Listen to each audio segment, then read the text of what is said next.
generation. This was a world I knew well because I had lived in it since 2000. I'd attended the championship celebrations and the glamorous parties and hosted some of my own. I'd gotten to know the wives as they watched their husbands get traded, get injured, and all too often get caught fooling around with women they met on the road. I was confident that I could create a show that would tell their authentic behind-the-scenes story in both a thoughtful and entertaining way. That something would become the runaway hit Basketball Wives. But before we get too far ahead, let's set the record straight. Nobody pulls strings for me with TV networks or production companies to get Basketball Wives picked up. I did that on my own, through persistence and sheer force of will, because I had to support myself and my children. And I'll guarantee it was 50 times harder because I'm a Black woman who had no experience as a television producer. Nobody gave me anything. That's one side of me you don't know. There are others. While I may be on a reality TV show and have some social media presence, I'm extremely private. Despite Black women's voices being more important right now than they have ever been in the history of our country, we still live in a culture where someone like me, an outspoken, unapologetic Black woman who tells it like it is seen as threatening. So after I became a public figure and sort of a celebrity in my own right, I became a target. Because I have been so careful to protect my privacy and limit access to my personal life, people who wondered who I was were free to fill in the blanks with whatever fiction they wanted, and the information was usually not complimentary. That's the main reason I wanted to write a book for the last 5 years. I feel the journey I've gone on is worth sharing.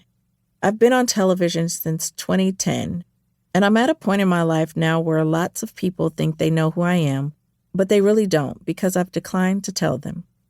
The piece of me you've seen on Basketball Wives is just one frame of my entire movie, and it doesn't really show you many other sides of me.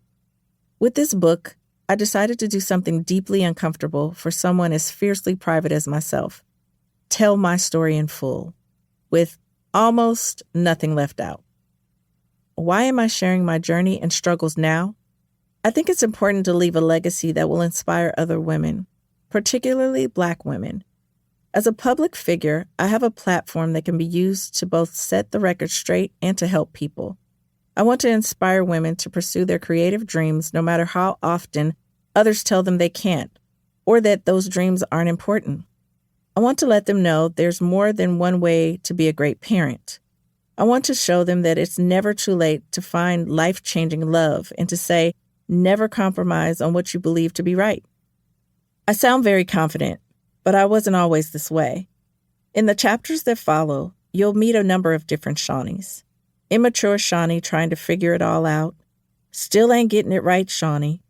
What the hell are you doing, Shaunie? Bad decision, Shaunie. And getting smarter, finally, Shaunie. I cringe a little when I look back on some of these versions of myself, but the roller coaster ride has still been a good ride because the version of Shaunie I am today, fearless, book writing, telling my story, Shaunie, evolved from all those earlier versions. It took each and every one of them to get me to the place I am now. Everything I went through, every betrayal and self-inflicted wound made me who I am today. I'm damn proud of that version. I have become someone who can take every challenge, every peak and valley as a lesson. I can really take something from every high and low. I guess that's called wisdom. I get people coming up to me now saying, "Oh my God, I love this new journey you're on. I love this new life you have." I'll be thinking, you're just seeing the best part. There are a lot of rough parts you don't know anything about. Up to now, I've been making this pilgrimage in silence.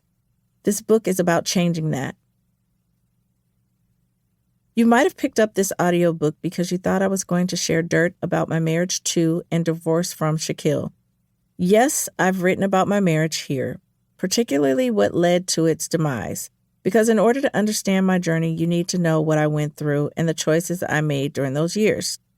In doing so, I've shared some details about hurtful and embarrassing things that happened while Shaquille and I were married, but I also tried to be fair and not judgmental, focusing mostly on my part of it and how I felt about it. There are many other stories and details about our marriage that will always remain private. Shaquille is still father.